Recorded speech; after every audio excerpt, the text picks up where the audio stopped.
Good morning and a very warm welcome to all of you. Thank you for making the time to join Friends of Europe's annual Climate and Energy Summit. My name is Dharmendra Kanani. I'm one of the directors at Friends of Europe and chief spokesperson at Friends of Europe and moderator for this summit. It gives me great pleasure to welcome you here. I'm not sure how many of you have been actually involved in hybrid events. It's quite an interesting model in the sense that obviously in our COVID times we've had to adapt models of not only behavior but formats about how we engage with each other. So it gives me great pleasure to welcome not only those of you who are here in person, but also our Zoom audience and our live stream audience. So all of you, we will make sure that you are all included and make sure that this is not simply about privileging those of you who are here in this room, but also making sure that those on Zoom and live stream feel included in this conversation. A tall order, but let's see what we do. I also want to introduce my co-moderator, Joe Litobarski, who is our editor-in-chief of Debating Europe, and he'll be assisting us in ensuring that our people online on us, online platforms are able to engage with us effectively. So that's, those of you who are on Zoom, make sure you use your virtual hand. You should know that where it is by now. It's where the participants icon is. Push it up so that we can, Joe will know to include you. And obviously, those of you in the audience, just raise your hand and I'll be able to obviously see you. Otherwise, I will pick on you if we have very little, let's say, active engagement in our conversation. I would really encourage those of you who are on Zoom and those of you who want to connect through the Zoom connection to use the Zoom chat. We find that a really useful facility because it means that you're able to ask questions or engage in a conversation with each other. But also, if we run out of time, you can still post questions to our speakers and they will get back to you, I can assure you, and it's a good record of our discussion. Okay, so that's the kind of, let's say, the modus operandi of affairs. We have quite an action-packed agenda for you. We have 3 sessions, but we have a starting point where we're going to bring the voice of citizens into this conversation. So before I say anything about the summit and its timing and the issues, I want to hand over to my colleague Joe, who's going to set the scene for how Europe can ensure a fair transition to clean energy.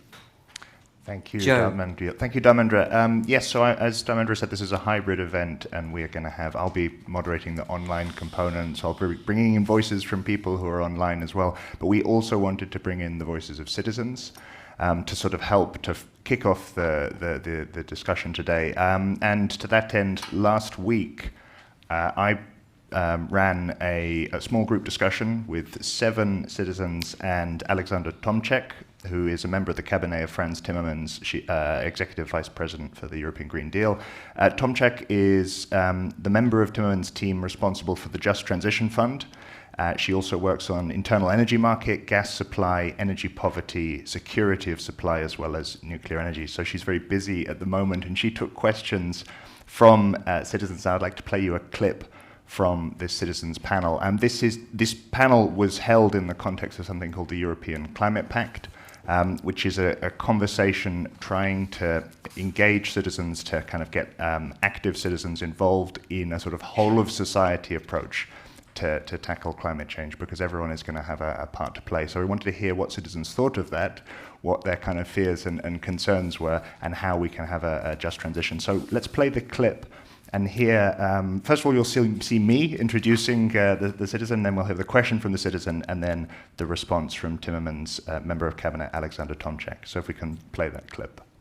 So seeing as we don't have a lot of time, I'm going to dive straight in, and let's kick things off with Zita and see where she takes the debate. She's going to ask the first question. Zita, over to you.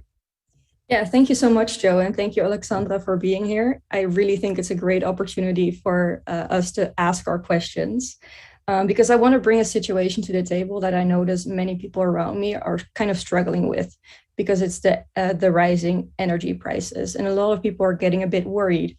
For now, I'm still living in my 8 square meter room, so there's not much to heat up. The wall behind me is literally like the back of my room, the way I live. However, soon I'm going to want to find a new house. I actually want to invest in green energy. That's what I want to do.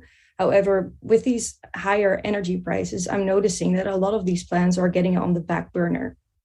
And I've noticed that a lot of people around me have the same issue. So it got me thinking, these higher energy prices, will they impact the way or the possibility of realizing the European Union's plan of realizing its Green Deal? Yeah, thanks, Zita. And of course, it's, I think, a question that is on everyone's minds these days in, I would say, really all the regions in Europe. It's not only here in Belgium, it's the same situation in Spain, in Poland, well, to a bigger or lesser extent. The fact is that, well, we have looked at what has been happening in the energy markets, and the reason for the increase in prices of energy is mainly the increase in gas prices. Gas prices have increased 4 times over the past few months. It's the biggest increase in such a short period of time that we have ever seen. And not only in Europe, it's a global phenomenon. It's affecting Asia, it's affecting South America. So we are, in a way, all in this together. Now, with the European Green Deal, we are proposing to move away progressively from fossil fuels. So our strategy is to, in the medium and the long term, make Europe much less vulnerable to these sort of price fluctuations. So we are convinced that the European Green Deal is the right response to what we are seeing in the energy market today. It's quite interesting to see that in some countries, prosumer solutions are being advertised also in this context. So you are vulnerable to high fossil fuel prices. Why don't you invest in, for example, in a solar panel that you can install in your house and be less dependent on these fluctuating energy prices? So I think we can also see a little bit more of interest from the citizens in investing in green solutions as a result of what we see today. But of course, in the transitional period, all these investments will take time, and we need to act now to make sure that we can go through this winter and make sure that nobody is in energy poverty. So that is why on Wednesday this week, so we're recording earlier, but essentially on the 13th of October, the European Commission proposed a sort of a toolbox for countries with our recommendations on how to deal with this crisis. And one of the main priorities for immediate action is to protect vulnerable consumers via income support, via lump sums payment, making sure that no one gets disconnected if they fall behind in paying for their bills. So these are the actions that we are suggesting. On the top of this, we also know that there are revenues from the emissions trading scheme, which is a European system for trading emission allowances, almost 30 billion euros that was raised over the past year. We also encourage governments to spend these resources to support vulnerable consumers. Okay, so I think the reason we wanted to start with that is because we wanted to frame the debate in terms of the concerns of citizens, but also the response from the Commission. I think this is important as we go forward. Just the key points there. So the increase in energy prices, you heard from the Commission's being driven by gas prices, and the Commission has actually said it thinks these prices are going to come down again in April 2022, which I think we all know. The question, I think, is will they then start going up again next September? And then I thought what was interesting was that Tomczyk says she hopes that the increase in energy prices may even encourage some consumers to become prosumers, for example, by installing solar panels. We spoke to some citizens on our platform about that. What do they think? And I'll just read you, I'll hand back to Dharmendra, but just a couple more interventions from citizens on debatingeurope.eu, our discussion platform, where we asked them, citizens, how they would respond to that. A comment from Angelo, who says, if you want me to install solar panels on my house, then first make it cheap. Anya says, are you crazy? The sun never shines in my part of the world. If the government can guarantee me sunshine, then I will buy a solar panel for my roof. This is a bit unvarnished. These are salty comments, as you can tell. Roberta says, you need to convince my landlord. What about solar panels on rental properties? I'll probably never be able to afford my own house. Olivia says rooftop solar panels are ugly. Keep them away from city centres and the countryside. However, these are some of the more critical comments. We had lots of very positive comments as well to reassure people. Samo says, however, what happens if China or other countries decide they will not export the rare metals required in the production of solar panels? And finally, a question from Paul who says, or a comment from Paul who says, the cost to include solar panels in new build seems to me insignificant compared to retrofitting. Why not make it a requirement for new buildings to include solar panels and battery storage, which is an interesting suggestion. That's enough to frame the debate, I think. Let's hand over to Dharmendra again so that we can continue. Joe, thank you very much. And, you know, as always at Friends of Europe, we try and take our ambition is to ensure that not only do we take a multi-stakeholder, multidisciplinary approach to the discussions, we always try and bring the voice of citizens into our discussions, as Debating Europe is part of Friends of Europe, so we have that continual and consistent engagement with citizens. In terms of this conversation, this debate, this annual summit, it takes place on the eve of, you know, one of the biggest gatherings of the globe to discuss and hopefully not just chat, but actually move to action in terms of what we do around climate change.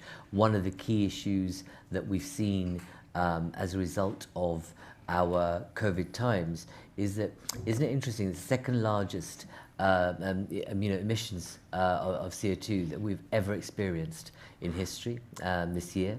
We have seen the hottest weather.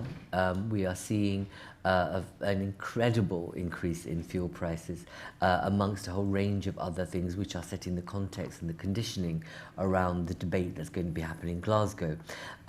One of the key issues that came out of the World Energy Outlook report is, and this is quite surprising, because on one hand, there's a sense that there's enough money in the market to make the machine, if I call the machine the globe, work in a way to get us in the direction we need to go. But it appears that we actually need something in the order of 400 billion annually if we're going to move in the direction we need to by 2030 or 2050. So there's something about money, markets, what we do about geopolitics, and what we do about digitalization in response to climate change. So these are kind of some of the topics we'll be covering throughout this day, until mid-morning, if you like.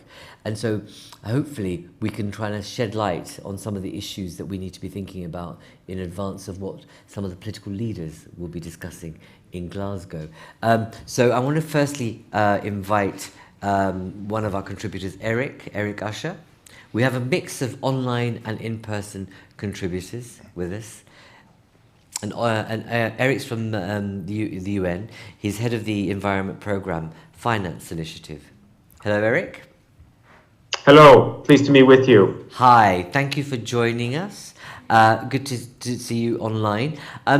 Tell us, I've just referred to the investment gap that many know of, and that we need to actually double, triple our effort in terms of public-private sector connectivity, in terms of being on the same page, but actually in terms of finance too.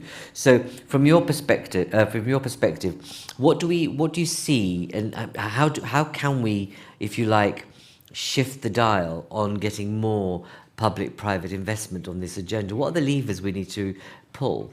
Eric, thank you. Over to you. Yeah, well, thanks very much.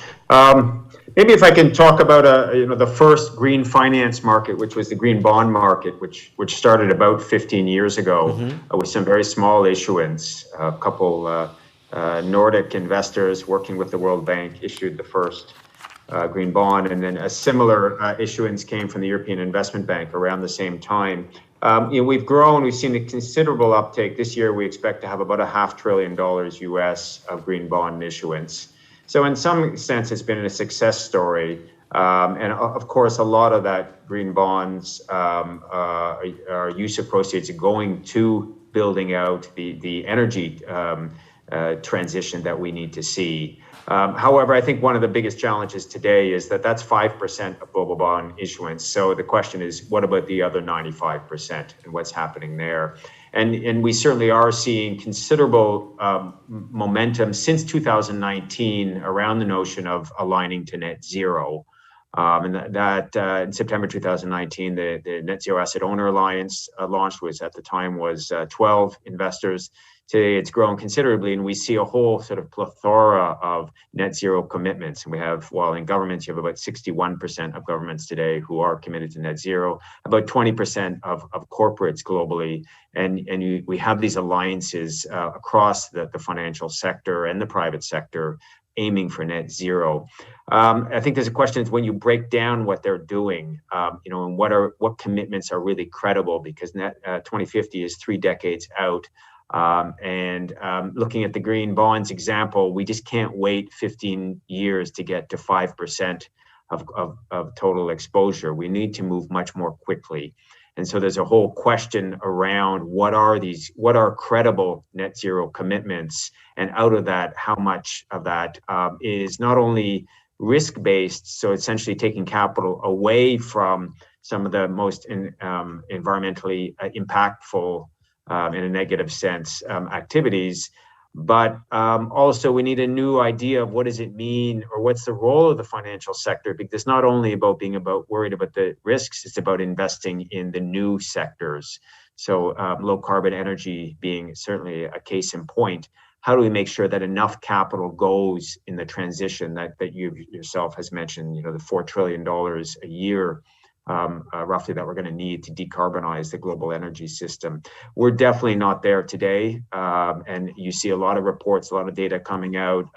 We're probably only at about 50-50, which means still there's about equivalent levels of capital going into high carbon as low carbon today.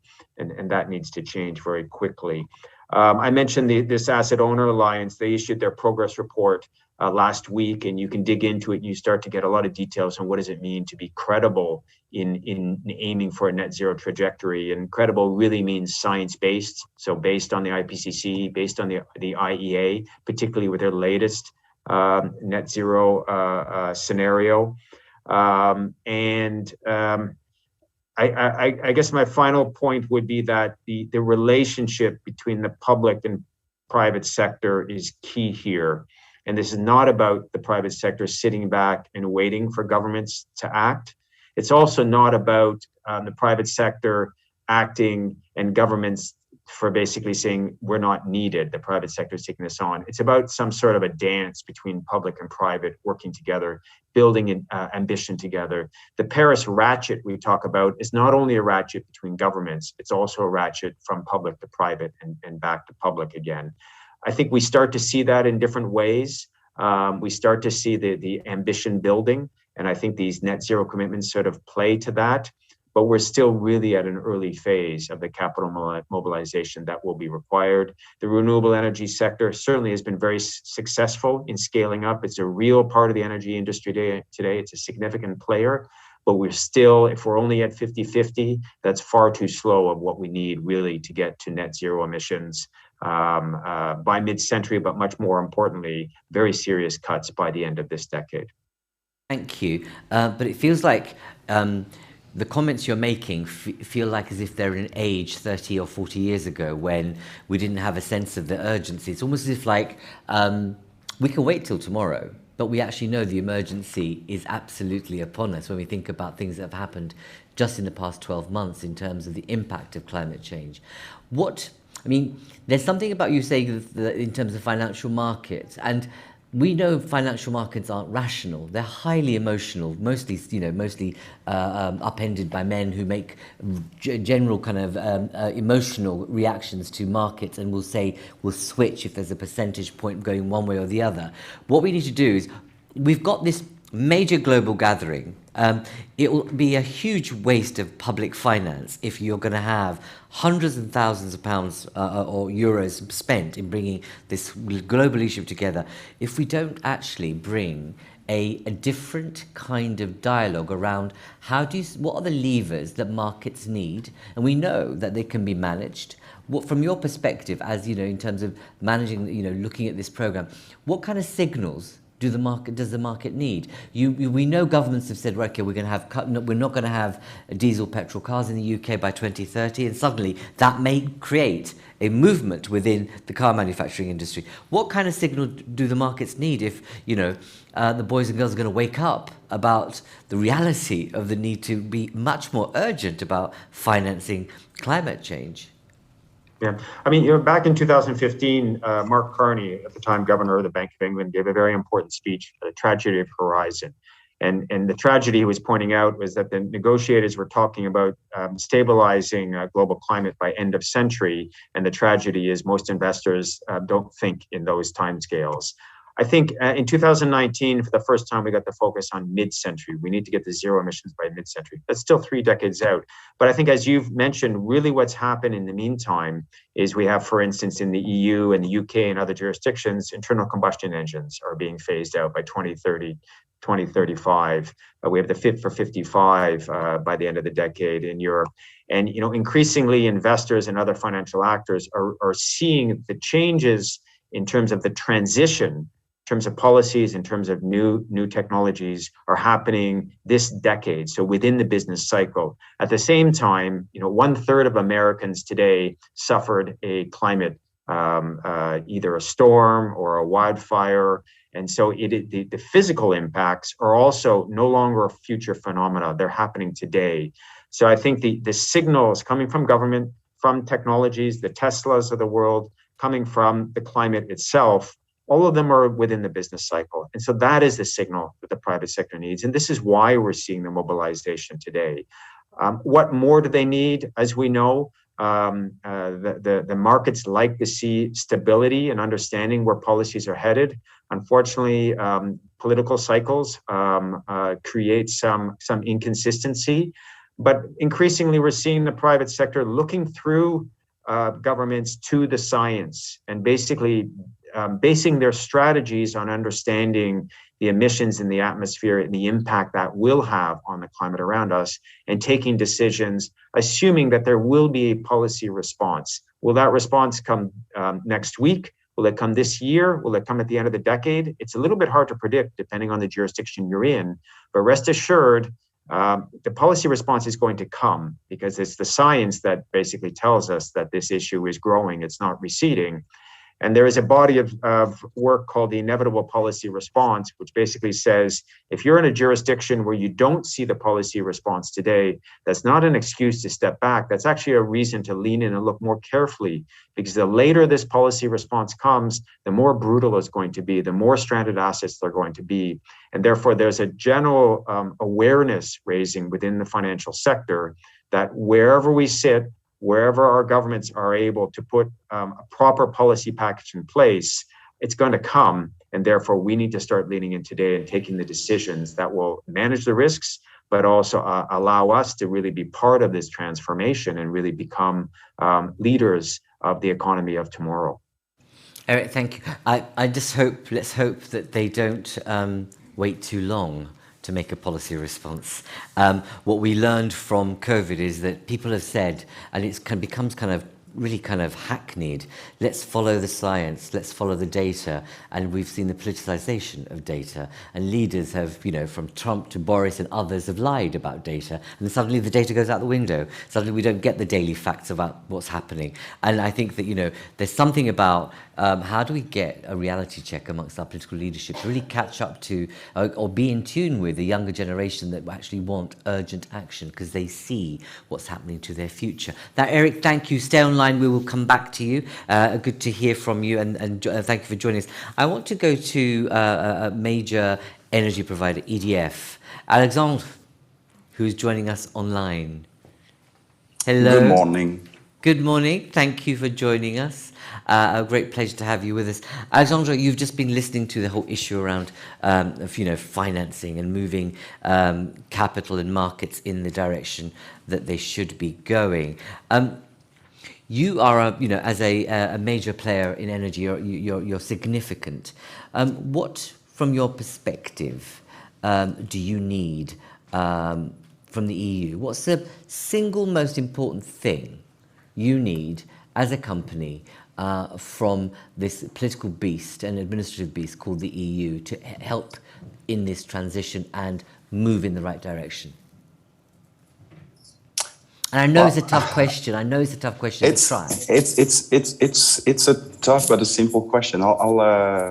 If you allow me, I'll say not one thing, but two things. And first, coming back to what Eric was saying, which is we just have to follow the science, and that's exactly what we're trying to do at EDF. And the challenges that we have to meet in that regard is quite clear. First is continue to decarbonize the electricity generation until we reach net zero. And then it's expand the use of electricity directly or indirectly, in building, in transport, in industry. And these challenges are actually what EDF's raison d'être is about. It's to build a net zero energy future with electricity.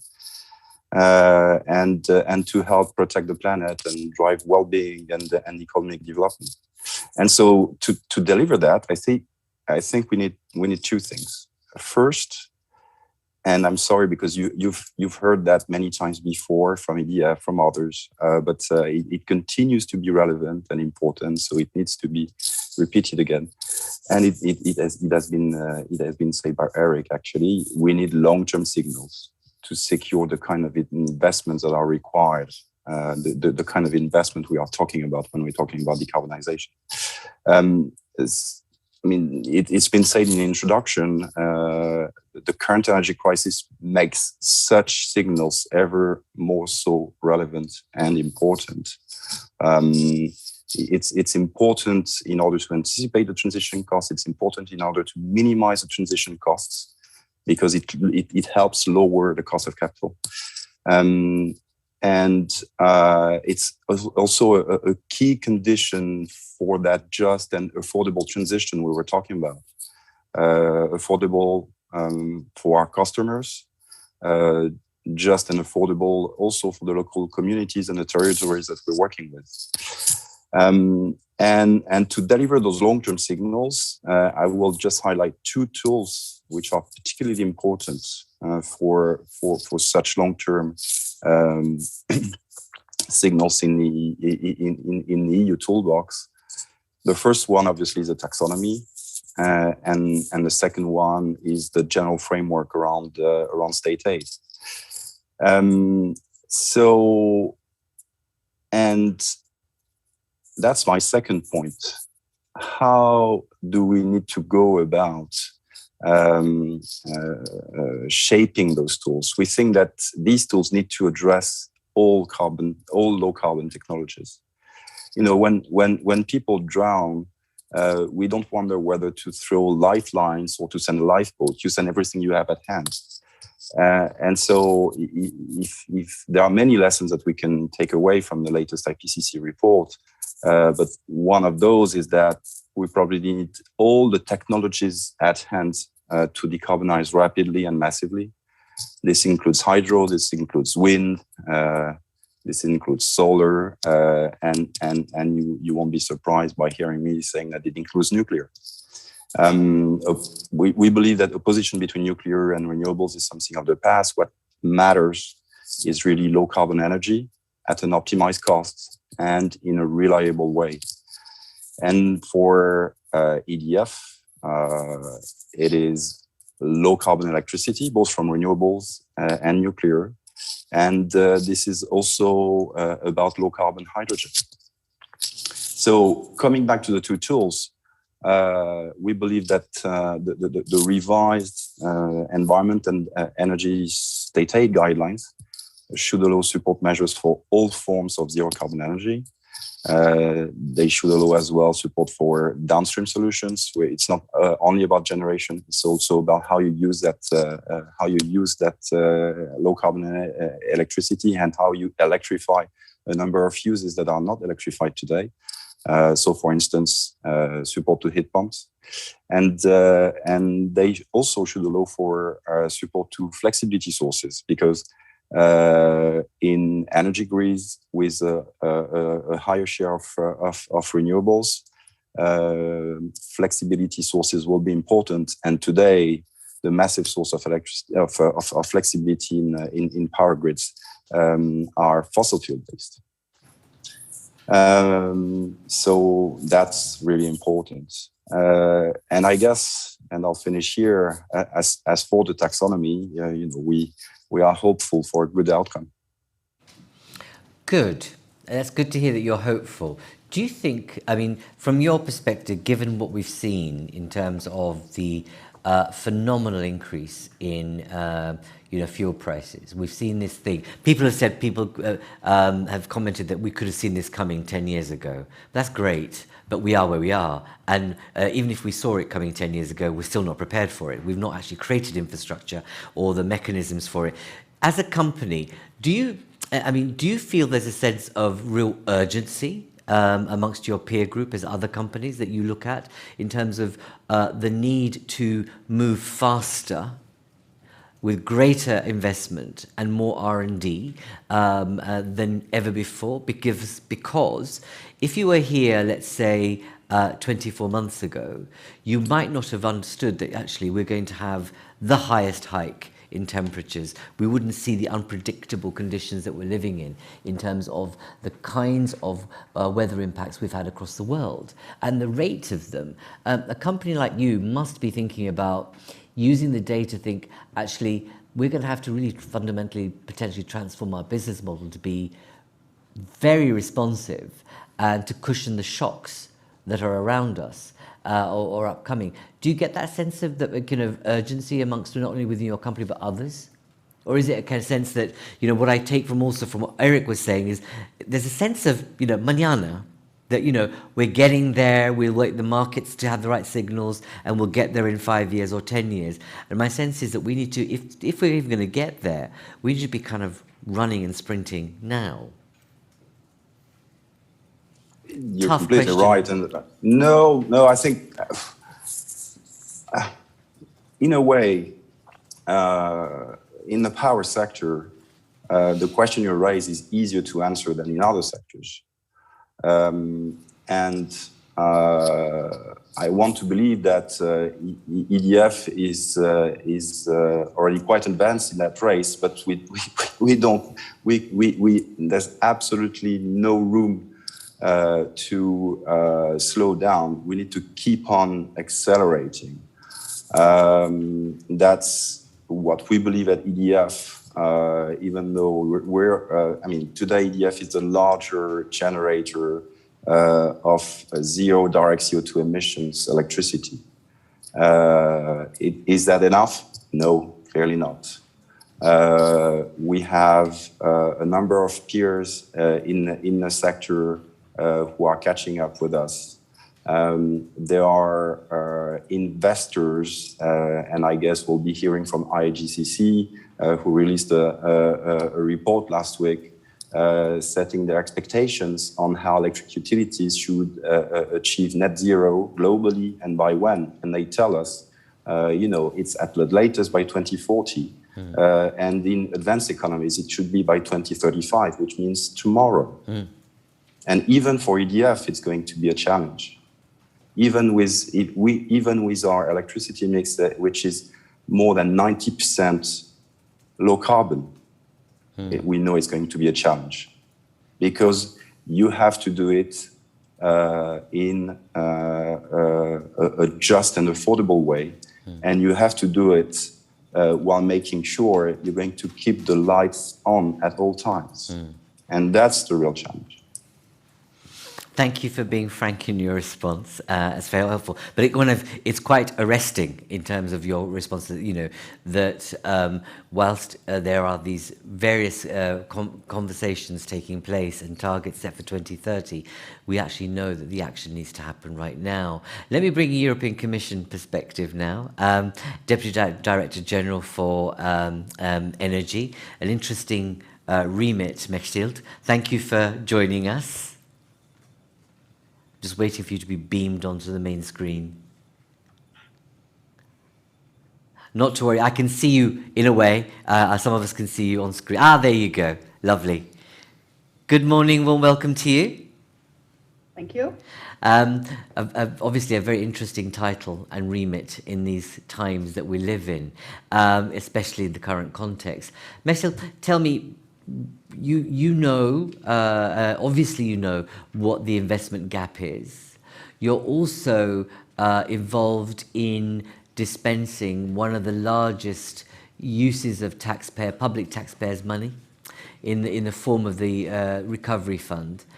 From your perspective, how can the ambition of this once in a generation pot of money that we have, which is the first time ever the Commission's had capital at its disposal and playing in the markets in a particular way that's never done so before, how do you manage to, I suppose, close the investment gap, if you like? I mean, you can't really, people cannot criticize the Commission's ambition in creating the actual sum, but what we know is that sums, even at that value, is not enough. So share with us some of your thinking about how we close the investment gap, but then also I'll come back to you in terms of the use of recovery monies to make sure that we're able to accelerate the transition. So first, let's talk about the investment gap. Over to you. Thank you very much, Mechthild. Thank you very much, and good morning to everybody. I'm pleased to join this panel, even though virtually from my office. So let me start maybe when you speak about the ambition and the European Commission, I think we heard it from previous speaker, has been really leading this energy and climate ambition with the European Green Deal, with the Fit for 55, and all the proposals which we have made in July, and even the upcoming proposal on the decarbonization of gas and hydrogen and the Buildings Directive. So the regulatory framework for the EU is definitely one of the most ambitious, and we are very happy to work now with the member states and the European Parliament. Secondly, I think it was also mentioned, we are living right now, and that is on top of our agenda, and energy ministers are right now meeting also in Luxembourg at the Extraordinary Council to discuss the high energy prices. So there is something which of global nature, but which has a huge impact for our citizen and vulnerable consumer. So this is the context. When you ask about our ambition and also the ambition gap and the investment gap, I think the Commission had put a lot of money on the table. So we have the multi-annual financial framework with more than 1.8 billion, and then we have the next generation budget of 750 billion. And both have a clear focus on energy and climate. 30% of the multi-annual financial framework, 37% in our next generation EU. And as you said, it's a lifetime success, I think, together with all the members to put all that money. Mm-hmm. This is public money. We are all convinced that we also need private money. So I'm happy to see EDF and other stakeholders in that debate also investing, and more companies, by the way, doing net zero pledges and putting money on the table, including also obviously the financial institutions. So I think what we need to make sure is that these investments are going in the right direction, so in the future and as soon as possible. And what we are doing here in the right direction, as I said, there are a minimum target of our money which needs to go, and we are monitoring and assessing it. And secondly, I think the urgency and the regulatory framework to spend the money, like yesterday evening we discussed on the 10E, on the Trans-European Networks for Energy and Electricity, how to reduce the permitting process. And the same is true what we tried to do in the Renewables Directive. So to speed up the process, that it's easier and there are less obstacles and hurdles from the administrative side to spend the money and spend it well. So I think overall the commitment is there, the public money is there. We are, as I said, monitoring that, and it goes hand in hand with all the regulatory initiatives which are now there, which try to speed up and come certainly in line with the urgency which we heard is absolutely necessary. Mechthild, when these plans were being drawn up, obviously we're in the context of a health crisis that brought on an economic crisis. Now we're going through a potential third crisis in terms of fuel prices and energy shocks. And it's like, you couldn't really make it up in terms of our world. Who'd have thought we'd have this kind of amazing set of occurrences that will affect our livelihoods. You didn't plan on having thinking that, my goodness, energy prices are going to go through the roof. And we're just about on the cusp of releasing money on the back of the 19 or 20 plans that are in place for the recovery funding. Tell us, how do you ensure that member states, what are the plans, if you like, to ensure that member states put the money in the right places that need to be moving us in the right direction, rather than just simply putting the money in the places that are going to, from a political perspective, will say, it'll keep us safe for the next vote? No, I think with the recovery and resilience plans, and I think they had, as you said, a lot of effort from the Commission side to give the framework, and a lot of effort, and many thanks to all the member states. We have close to 27, one or two are now right now lacking recovery and resilience plans, which is linked to a huge amount of money. And if you look, we published today the State of the Energy Union. I think it comes out at lunchtime. Okay. So you will see an assessment. And we have looked so far, the Commission, at 22 out of that 25, 26, which we have received. And we are looking very much in detail of this recovery and resilience plans. And there is a lot of focus, and that's the good news, on the energy side.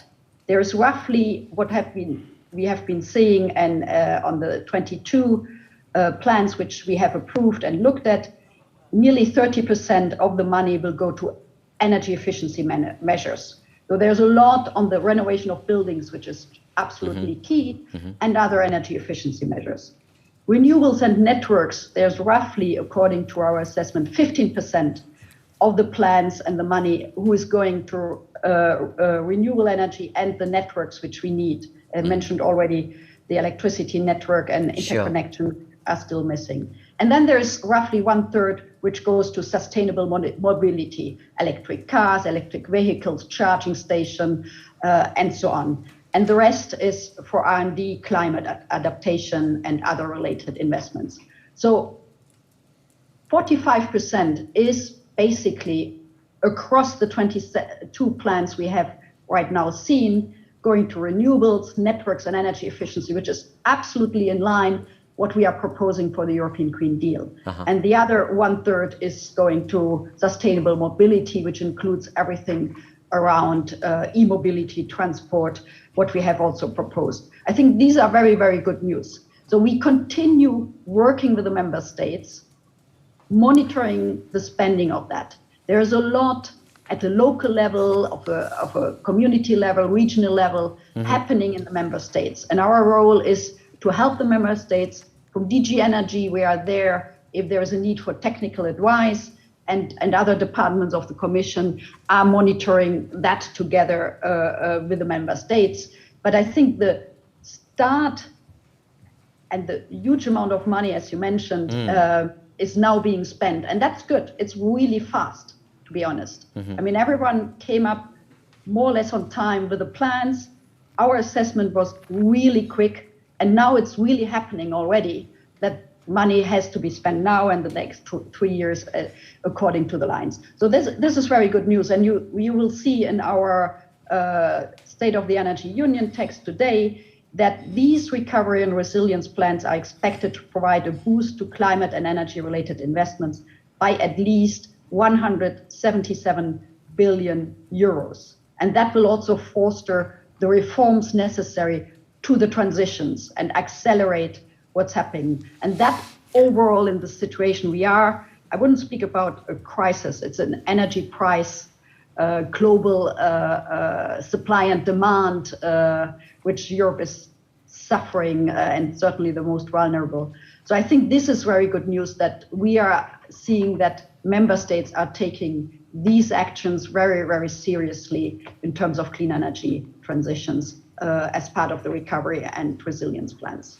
Mechthild, thank you. No, this is good news. Thank you for sharing with us the fact that, what is clearly scope for optimism in the plans that you've assessed. And, that's quite something that, as you say, 45% across the board is being dedicated towards a clean energy transition and tackling climate change, if you like, and ensuring a number of things that are happening. Very briefly, one of the things that's been a consistent feature of this conversation here at these summits is the inability of my phrase is interoperability of Europe. And what I mean by that is, how do we get member states to connect better and create the kind of energy market, energy grid infrastructure, being able to work in a way that creates a kind of a seamlessness across the 27? Is that what you're hoping to do in terms of what these plans can achieve, as opposed to, beautifully created individual member state plans, but actually they don't paint a picture of energy in Europe in terms of infrastructure and its productivity? I think infrastructure is a key aspect, and it's covered, and member states put money partly inside their country to reinforce the interconnection, but also that helps cross-border. And as I said, hand in hand with these recovery plans are the regulatory, and last evening we continued discussing our 10 Europe 10 energy plans and directive right now with Parliament and Council. And there's a common understanding that we have to expand cross-border electricity network. That's the focus. And I think, as I said, this goes hand in hand. What we are proposing on one side right now with the Fit for 55 European Green Deal and the money which is spent. So that will together reinforce the electricity markets, but also the gas markets, which is obviously right now high on the agenda as well, and the investments being spent at the right place. Okay, great. Thank you very much. I'm going to open it up now, colleagues, to those of you here who are present in this room, but also online. As I said before, those of you who are online, don't hesitate to use your, virtual hand to signal, and my colleague Joe will pick up on it. And obviously here, I'll just, look at whether those of you are looking down, or you're going to look up, or put your hand up to engage. Any questions? Or what's your reaction to what you've heard so far? We clearly, it's a good news story that the plans for the largest use of taxpayers' money clearly signalling that member states are saying they're going to spend 45% on this agenda. But we've heard from the UN that, really the markets need something more to signal stability and predictability, but they're not going to get that in the world we're living. There's something about how the markets really need to change, especially those who are the purveyors of it. And we've heard from, Alexandre about the need for a different approach from government. What are your reactions to it from your respective parts of the world? Please do say who you are. There's a mic coming up. And before I do, actually, I forgot to say that we have our resident cartoonist, my favourite man, Tonu, who you'll see stuff coming up and you'll be thinking, what is that? And I failed to actually tell you that, it is a feature of our summits. It's great to have Tonu doing his political satire of our conversations that you'll see, shot up on screen. So thank you very much for being with us. Please, your name and your question. Yeah, thank you. Katie Treadwell for WWF, European Policy Office. So I think it's been really interesting so far, and it's good to hear that there is quite a lot coming out of the recovery plans. We're talking about investment measures, we're talking about long-term signals for those investment measures. But in terms of long-term stability and thinking about what we're going for, there's also a need for strategies and probably system change as well, because we are moving to, as you said, more variable technologies like renewables, variable generation. So that will require more flexibility in the system. And I think we have the proven technologies to do that, solar and wind especially. Sure. So I think those are, for us, we also say they shouldn't just be low carbon, they should also be low cost, low conflict, low impact. as well. And those are things that are important to having a just transition as well. So there's more than just them being low carbon. So I think my question is when you say there needs to be long-term signals, what is the strategy for going forward? How are we going to have that system change? And then also, is nuclear really capable of doing that? Because it's not low cost from what we see. It's not going to deliver before 2030, and we need to. And so if we're having science-based targets, where is the strategy in all this? All right. Well, some might say the strategy is going to come out next week.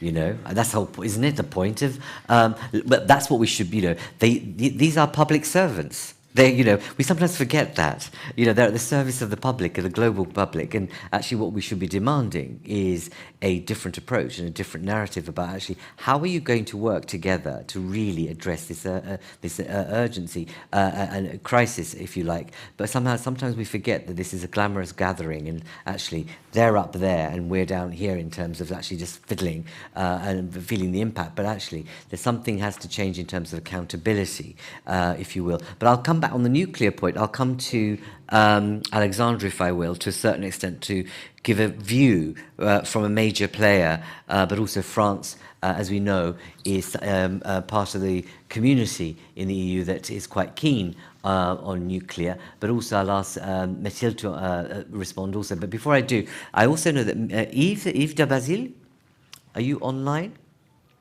from FORATOM? Yeah, I am. Sorry. Hello. Don't worry. Hello. Can you hear me? I can hear you very well. Okay, thank you. Thank you very much. No, I would like to thank Friends of Europe for giving me the opportunity to take the floor. And I would like also to congratulate you for the quality of the debate. And I know it's not easy to hold that sort of meeting in hybrid mode. So thanks, congratulations for that. No, what I wanted to say is clearly the ongoing energy crisis we have today demonstrates for us the urgency to reduce our dependence on fossil fuel imports. Furthermore, green recovery means also investing in clean and sustainable technologies, which are going to generate economic growth and jobs in Europe. And in order for this to happen, the EU needs to put in place a technology-neutral policy. This is what we believe. It includes renewables, but it includes also low-carbon technologies like nuclear. And this policy should be based on science. And this is also why at FORATOM, we remain concerned about the future of nuclear under the taxonomy, the goal of which is to encourage investment in clean and sustainable technology. And the Commission asks the opinion of its nuclear experts, the JRC, and they have all confirmed that nuclear is taxonomy compliant. And yet we still face today a possibility that nuclear would be left aside because some simply stick to their dogma. So we heard President von der Leyen's statement last week that gives us some hope that the Commission is now committed to following the science and doing right by the climate. We call now the Commission to listen to the advice of its experts and include nuclear under the complementary delegated act that should be made available in the weeks to come. And Yves, if I can pause you for a second. You just heard from the kind of the physical audience here, a member from the WWF. Answer her question, would you? Sure. The question on cost, I think is we have heard from France yesterday the issue of a report from the French TSO on what would be the best solution for 2050. And I think there are a lot of things, very interesting things in this report because it's a huge work, a massive work which took 2 years to complete. 650 pages of reports with a lot of people consulting, more than 2,000 people, experts. So it's really something which is science-based. And there is one conclusion which shows that basically, due to the system cost, the options where there are more nuclear than than the ones where there is no nuclear are cheaper. And I think this is something that is worth looking at deeply, because it gives a lot of, I would say, conclusive responses to this debate. And I cannot say more, just refer to the report. Okay, sure. And I think it's interesting what you're saying. And obviously, I think given the circumstances that we find ourselves in, nuclear has become, let's say, more of a palatable part of the conversation at these kind of events. But I just wanted to take a kind of this is not planned at all. And I think my colleagues are going to absolutely look at me with absolute pain. Those of you who are here physically, right, I just want you to raise your hands, if you can, if you feel brave enough, to say whether you feel there's enough of a move for you to feel confident that nuclear should be part of our energy mix in Europe. This is not going to reveal your political colours in any way, I assure you. But those of you who are prepared to put your hand up and share with me, and those virtually, could you put your hand up and say, and my colleagues will actually relate, try and make a sense of this. Put your hands up if you think there's enough evidence and that it makes you feel comfortable that nuclear should be part of our energy mix in Europe. Okay. All right. And some of you feel a bit nervous about it. Some of you feel, oh, can I really? Or I just don't know. Ambassador from New Zealand, I can see your face. You're like, nah, Dharmendra, no way. And I know, colleagues, I will come to other people that are waiting, but this is an interesting bit of the conversation. Diana, introduce yourself. There's a mic in your way, on the way to you. Thank you. Look, it's really interesting to have this, and it's obviously a really important part of the discussion, and a difficult and challenging one. So I'm a child of the 80s. Mm-hmm. I grew up in the 80s in New Zealand. Many of you will know that New Zealand has a nuclear-free policy, so it's kind of in our DNA. And last night I listened to the Japanese ambassador talking about what it felt like to be in Japan when they had obviously what happened in Japan, and so I think there's still a degree of nervousness. I'm open-minded, but I'm not yet convinced. That said, there's a bigger question, so sometimes we have to, what we say, swallow dead rats to get to where we need to get to. So repeat that, swallow dead rats. It's a New Zealand thing? It's a New Zealand thing, where we have to do something we really don't feel comfortable about, but we have to do it. So I'm open-minded. Mm-hmm.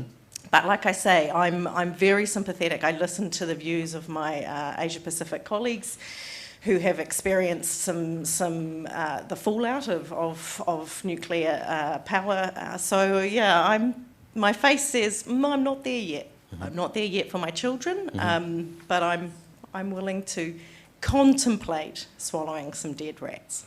Okay, Diana, thank you, Ambassador from New Zealand. Thank you for responding. Eric, you've had your hand up for quite some time. I just didn't see that for a second. Eric, do you want to come on there? And Mechthild, if you want to respond to this question about nuclear, feel free to join in this conversation. Eric? Thank you. This is not a direct response to the nuclear... Sure, no, that's not a problem. Go on. I think, on the policy ask question, absolutely, the private sector is looking for policy, certainly. But I think one of the areas which is really key is, of course, we need policy certainty towards, green energy, low carbon energy. But I think, the private sector is doing a lot of voluntary, leaning in to help build out these new energy sectors. I think one of the places where voluntary action from the private sector isn't that useful is, what do we do about the very ungreen sectors? And I think in terms of policy action, we definitely need more innovations in terms of what can be done to keep this stuff in the ground. And I would mention the German auctions from last year to bidding to shut down coal generation capacity. I think was a really important example, and I think we need more of those types of things, because we do have in the private sector, they'll say, look, we can build out this new economy, but don't count on necessarily our ability to shut down the old one. There is going to have to be some tough policy decisions made to take things off stream. And, for an example, in the American context, you have a lot of bankrupt coal generation companies. They're still operating. They're still, you know, they're no longer having really a relationship with the capital markets because they're bankrupt, but their coal generation still continues to chug out the CO2. And so it puts the challenge, and I think, you know, the notion of cash for clunkers programs of how do we take coal and other high fossil generation offline is something that policymakers really need to focus on. I know there's been some work in that space, but we feel there needs to be more. Okay, Alexandre, I can see your hand was up too. Thank you, Eric. Yes, but I'll if you allow me to come back very briefly on the nuclear question. No, please do. And I was very impressed by the comment by the New Zealand ambassador. So many thanks for sharing that. You know, well, the IEA says we need that option open, and it needs to be part of the mix. The IPCC says nuclear needs to be part of the solution in the long run.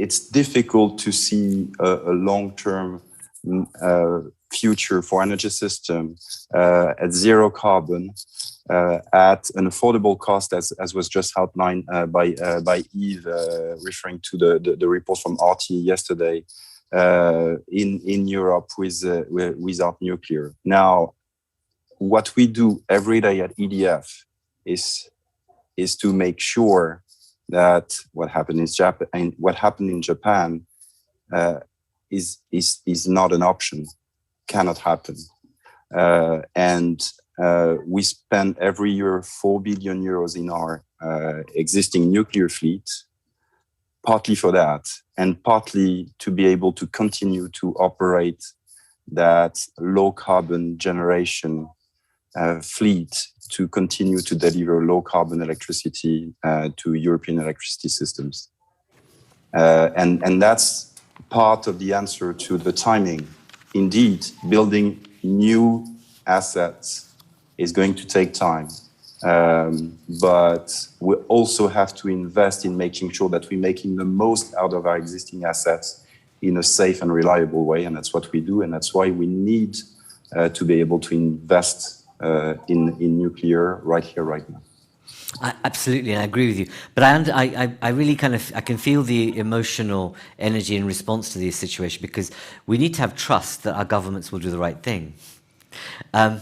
And, you know, really, that trust has been fitted away a lot in recent times, especially when we almost forget the Pandora Papers and what that revealed. Just to bring this into this context, how can you trust some of our governments that are doing some of the things that they're doing and, you know, basically filling their own pockets through corruption, etc. But hey, and therefore, it is a matter of trust that we need to be kind of thinking about. Colleagues, I'm going to have to move forward. And Mechthild, you'll be pleased to know I'm not going to come to you and put you on the spot. But, we would welcome your view on the nuclear issue. But if I get time, I'll come back to you, if I may. But I want to bring in my colleague Joe to say just a few words about the Climate Pact and our pledges situation, but very briefly before I move on to the next section. Joe. Thank you, Dharmendra. So, very good, just to say also online, you need to move your... Yeah, I think we can. Am I on? There Perfect. We go. Perfect. And just to kind of very quickly say online, there was a very healthy discussion online about nuclear as well. You provoked a discussion amongst our online participants.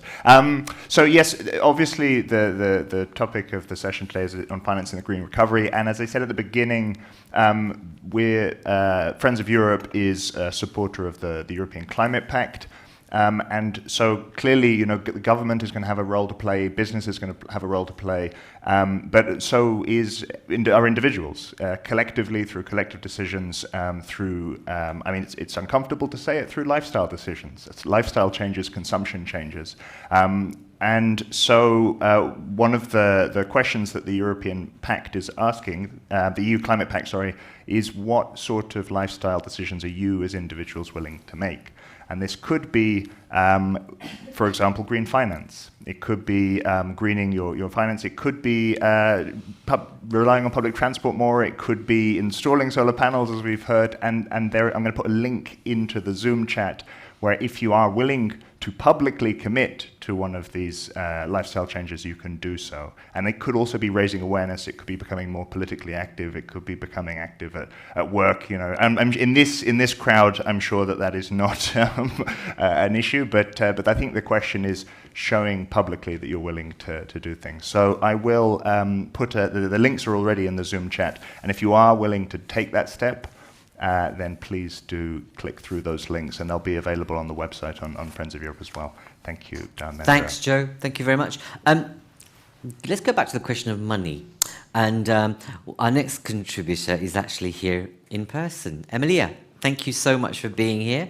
That's not to say those of you online are not so welcome. I mean that in the sense it's just great in this session that we have one of our contributors in person. Emelia, you've heard, we've had this conversation about investment. And we know there's a ambition gap in terms of actually what we need and what we know. And this notion that markets play in the way they do, they need signals to suggest that they're highly rational. They're not. My sense is they're not at all. They're highly emotional, actually, to circumstance. From your institutional investors group, right? What's your take on the situation? In that, in terms of what we've heard so far, that what are you seeing that's either different or better or more depressing than what we've heard here today so far in terms of investment and the move that we need to to accelerate the green and digital transition? So a couple of points. Yeah, you need to turn the mic on. Sorry. How's this? Yeah? That's perfect. Okay. Hi, everyone. Emelia, Holdaway, Policy Director, Institutional Investors Group on Climate Change. So I've probably got like two comments on this, one from a non-financial perspective and one from a more financial perspective. Okay. Within the investment community, particularly, the last couple of years with economic recovery spending from the pandemic, there's been very much many of our members saying, Emelia, where are the green investments? Well, we can see all this money going out the door. We want to get involved. Where are the opportunities for us to get involved and participate?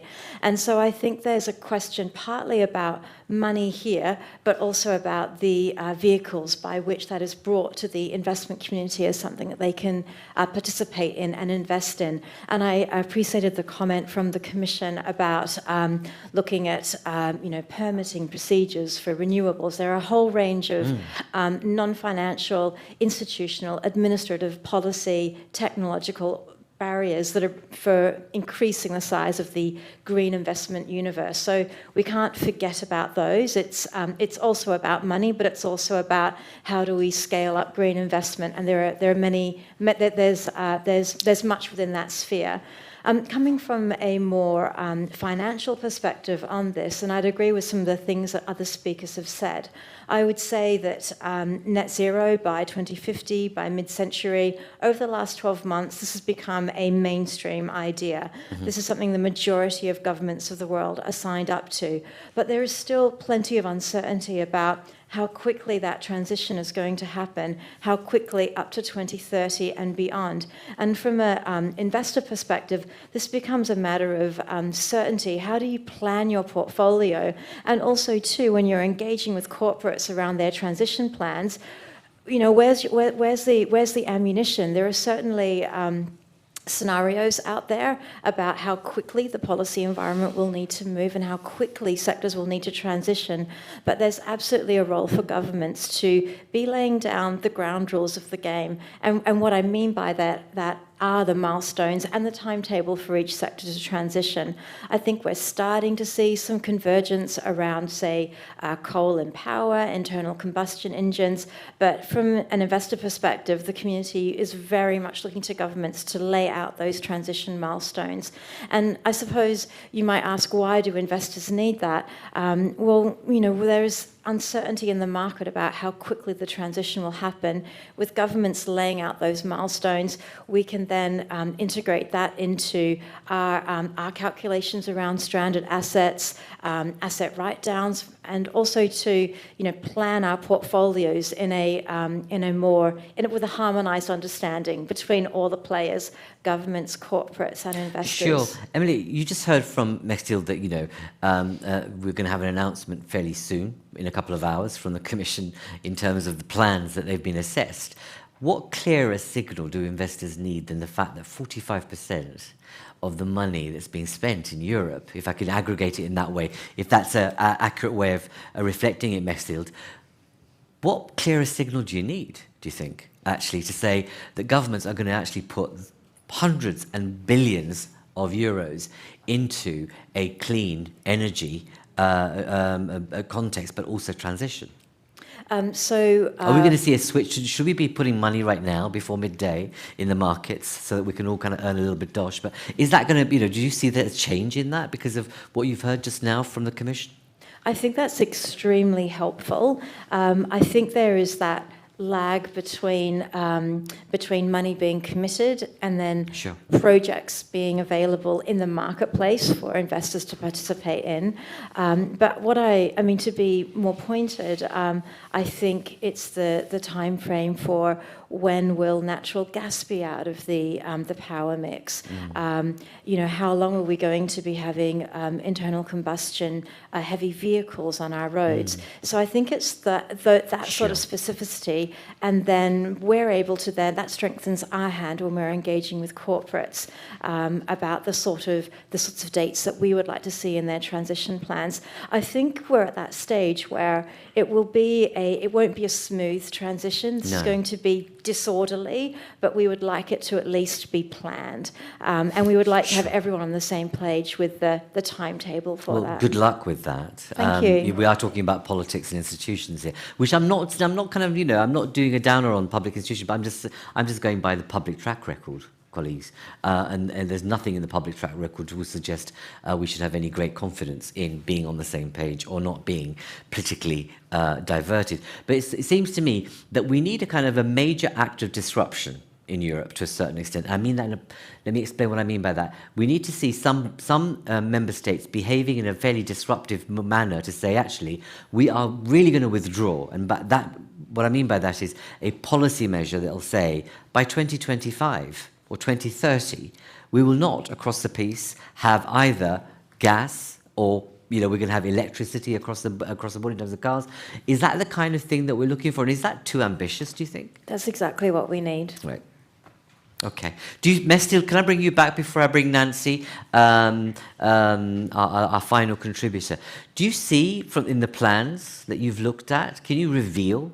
I'm not asking you to tell us any state secrets, if you like, but do you see any kind of movement in the plans you've seen that might create that disruptive moment or that kind of peak in terms of you seeing that actually in the next 3 years, we here in this room will see a significant change in infrastructure or something quite dramatic in policy terms or in the use of that 45% that you refer to? Thank you very much. I don't expect anything disruptive. I mean, it's a process. My word, fine, sure. Okay, go on. Yeah. Accelerate the transition. And with this money and the regulatory and the focus on energy efficiency and renewables, I think we will all together. And this, coming back to one or two points which have been raised importantly, combines very well where we want to go. One thing is low carbon. The next thing is affordable. Mm-hmm. And if we know something from the crisis right now, the affordability is a key aspect as well as energy security. So I think it's the right direction. I personally wouldn't see it disruptive, but definitely an acceleration. And I didn't mention, but the part of the money is also going to innovation and research, and that is obviously also key in that transition. I stop here. I think on nuclear and gas, as everyone knows, the Commission is working on the complementary delegated acts on taxonomy. So we hope to come out as soon as possible. And this is certainly what we are working quite intensively on right now in the Commission. Thank you. Mechthild, I know soon as possible is a useful term. Do you mean end of this year or do you mean next year? Sorry to press you, but you know I would ask you that question. We aim to come out before the end of the year, but there is still some work to do. Thank you. There you go, colleagues. If you were a betting person, there you know, have a look at that by the end of the year. I'm going to bring Nancy from the European Investment Bank and also rapporteur on the platform on energy and other matters. Nancy, can I ask you to? I'm very pleased to have you with us. I'm just waiting for you to be beamed on our main screen. But as you do get teleported, Nancy, what's your sense of the hello? We can finally all see you from, at least from the physical audience here on the big screen. What's your sense of the evolving nature of taxonomy in the EU? And what I mean by that is where do you see it going? And is it moving in the pace that place that you need to? Because you've heard from a lot of the people here about what through the delegated acts we need other things being included. But generally, from where you're sitting, how do you see it evolving? So thank you very much for having me. I'd just like to check that you can hear me well before I start. We can extremely well. Okay, thank you.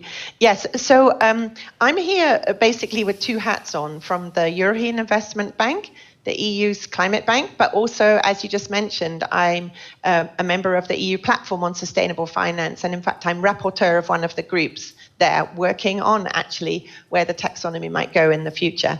And in fact, I was also a member of the TEG, so I worked on the TEG proposals for the climate part of the EU taxonomy. So I'll start by answering that question as a member of the platform, and then maybe at the end I'll just throw in a little bit about what the bank is doing on the taxonomy. So I think it's important to remember that this is fundamentally a green taxonomy. That's what it is. That's what it was set out to be. And there is a need for it to settle. There is a need for it to have time to fully develop. And in that way, I think it's important to highlight that at the moment, we only have the climate part. In fact, we only have the first part of the climate part, which is the first delegated act. And colleagues in the platform are working very hard on what will come in another part, which is finance to support the other four objectives, the other four environmental objectives over and above climate. So that's biodiversity, sustainable water resource, circular economy, and depollution. So I think it's really important to remember that this is all still moving, and it's moving very fast. And of course, therefore, markets and market participants and banks and indeed countries are all working to sort of take account of these very big new things that are happening in the market. So I do think we need to allow time for that to settle. We definitely need to have all 6 objectives, but we also need, and this is quite important, I think, for the lending part of the market rather than the equity part of the market, we do need to have more granularity in some of the sectors and for some of the objectives. And that was actually highlighted in the platform's transition report in March. So I think there's quite a lot that will still need to happen under the green taxonomy. But the problem is, as been mentioned by Eric and others, is we don't have much time. So although it would be really good to wait, and allow everything to settle and everyone to get used to it, we don't actually have that much time. So one of the things that's being looked at in the platform is something that was put into the taxonomy regulation. And my group is looking at 2 possible extensions to the taxonomy. Significantly harmful, which some people might have called a brown taxonomy, we're not calling it that, and no significant impact, which is, if you like, largely the services sector, who have very little impact on the environment directly. So we're looking at these 2 things, and we've published a draft report already. We had a public consultation over the summer. And one of the things that we're proposing, which I think is very important for some of these high emitting sectors that we've been talking about, because, as was mentioned already, energy, to some extent, we know where it needs to go. We need to do it faster, but we know where it needs to go. Other high-emitting sectors maybe don't yet have the low-carbon solution, the environmentally sustainable solution. And so what we're proposing is something we call traffic lights for sustainable finance, where we're acknowledging that not everything can be green straight away. And in fact, maybe in some sectors they cannot get to green. Maybe there is not the solution as yet. So we're proposing to look at something called intermediate performance. And this is a performance level, environmental performance level, between a substantial contribution, or green, and significant harm, which we're colouring red rather than brown because it's traffic lights.